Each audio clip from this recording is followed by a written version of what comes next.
Baiklah, kesimpulan dari pemaparan tadi adalah definisi anak cerdas istimewa dan berbakat istimewa. Anak cerdas istimewa dan berbakat istimewa merupakan salah satu anugerah yang memiliki kelebihan atau keunikan yang dapat diberikan Tuhan kepada manusia. Anak cerdas istimewa dan bakat istimewa merupakan anak yang memiliki kemampuan dan inteligensi di atas rata-rata, atau dapat dikatakan sebagai anak yang mempunyai daya kreativitas tinggi. Dampak dari anak cerdas istimewa dan berbakat istimewa.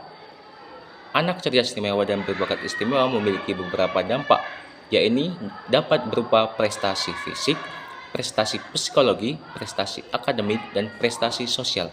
Adapun dampak negatifnya suka melawan aturan, tidak sabar untuk maju ke tingkat berikutnya, dan memilih kegiatan membaca daripada berpartisipasi aktif dalam diskusi. Jenis anak cerdas istimewa dan berbakat istimewa dibagi menjadi 3, yaitu yang pertama adalah genius, yang kedua gifted, yang ketiga superior.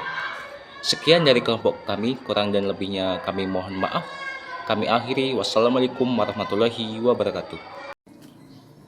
Baiklah, saya Merliza Tumasin, NPM 50201193. Kali ini saya akan menjelaskan tentang definisi anak cerdas istimewa dan berbakat istimewa.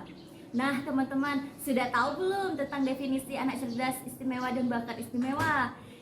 Nah, anak cerdas istimewa dan bakat istimewa biasa dikenal dengan sebutan anak berbakat atau gifted child, dan dikategorikan dalam anak kebutuhan khusus. Tingkat kemampuan dan inteligensi yang tinggi justru akan menjadikan anak susah berinteraksi dan bersosialisasi dengan baik, sehingga menyebabkan anak merasa aneh pada dirinya sendiri, atau bisa juga lingkungan sekitar yang memberikan label aneh pada anak berbakat tersebut. Baiklah teman-teman, saya akan melanjuti materi dari anak cerdas istimewa. Baiklah, perkenalkan dulu, nama saya Sarni Febriani, NPM 5020201. Baiklah, anak cerdas istimewa itu mengalami kesulitan pembelajaran. Kenapa anak kesulitan istimewa itu mengalami kesulitan pembelajaran? Oke, karena mereka memiliki tingkat perbedaan aspek dalam diri mereka sendiri. Seperti apa sih contoh anak cerdas istimewa mengalami kesulitan pembelajaran? Seperti Anda, anak yang sangat suka matematika atau sangat pintar matematika, tetapi dia itu terhalang dalam berbicara atau terlambat bicara. Nah, itu salah satu contoh kesulitan anak cerdas istimewa dalam pembelajaran. Karena dia sangat suka matematika tadi, jadi pemikirannya itu tercurah hanya untuk matematika, tidak ada pembelajaran lain. Jadi sehingga matematikanya itu terus berkembang, dan hanya tersuka dengan matematika. Sekian, terima kasih. Nah, menjadi anak cerdas istimewa dan berbakat istimewa tentunya memiliki dampak yang akan mempengaruhi kehidupannya. Dampak tersebut dapat berupa dampak positif dan juga dampak negatif. Untuk dampak positif dari anak cerdas istimewa dan berbakat istimewa dapat berupa prestasi yang dapat ditinjau dari segi fisik, psikologis, akademik, dan juga sosial. Untuk prestasi dari segi fisik, anak-anak cerdas istimewa dan berbakat istimewa memiliki daya tahan tubuh yang prima dan koordinasi gerak tubuh yang harmonis. Yang kedua yaitu prestasi dari segi psikologis. Anak-anak cerdas istimewa dan berbakat istimewa memiliki kemampuan emosi yang unggul. Yang ketiga yaitu prestasi dari segi akademik. Anak-anak cerdas istimewa dan berbakat istimewa pada dasarnya memiliki sistem saraf atau otak dan spinal cord yang prima. Oleh karena itu, anak-anak cerdas istimewa dan berbakat istimewa memiliki kemampuan tingkat berpikir yang tinggi. Yang keempat yaitu prestasi dari segi sosial.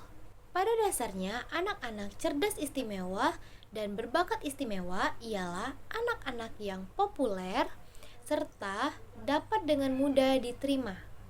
Baiklah, selanjutnya yaitu dampak negatif dari anak cerdas istimewa dan berbakat istimewa.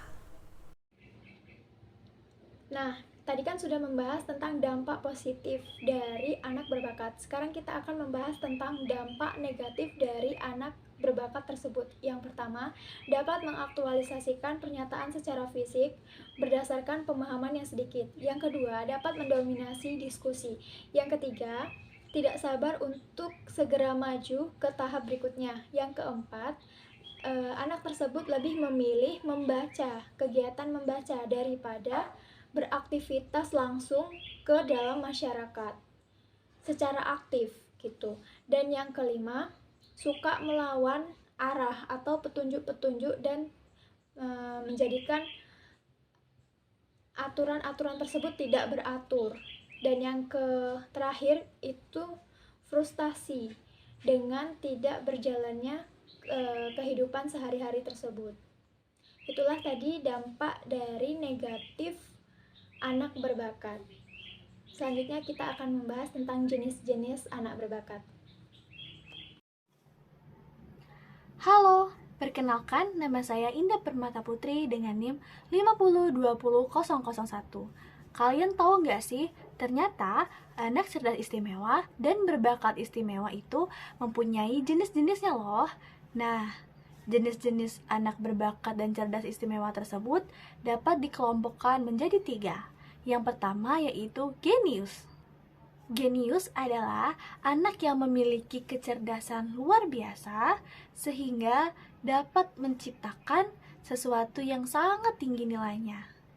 IQ genius ini sendiri biasanya berkisaran antara 140 hingga 200. Anak yang genius memiliki sifat-sifat positif sebagai berikut. Yang pertama, daya abstraksinya baik sekali. Yang kedua, mempunyai banyak ide. Yang ketiga, sangat kritis. Yang keempat, sangat kreatif. Yang kelima, suka menganalisis dan sebagainya. Di samping memiliki sifat-sifat positif, ia juga memiliki sifat-sifat negatif. Di antaranya yaitu, yang pertama, cenderung hanya mementingkan dirinya sendiri, atau biasa kita sebut yaitu egois. Yang kedua, temperamennya tinggi sehingga cepat bereaksi atau emosional. Yang ketiga, yaitu tidak mudah bergaul. Yang keempat, senang menyendiri karena sibuk melakukan penelitian. Dan yang terakhir yaitu tidak mudah menerima pendapat dari orang lain. Selain jenius dan gifted, jenis anak berbakat istimewa selanjutnya yaitu superior, yang memiliki tingkat kecerdasan atau IQ yang berkisar antara 110 sampai 125, sehingga siswa tersebut mempunyai tingkat kecerdasan yang tinggi.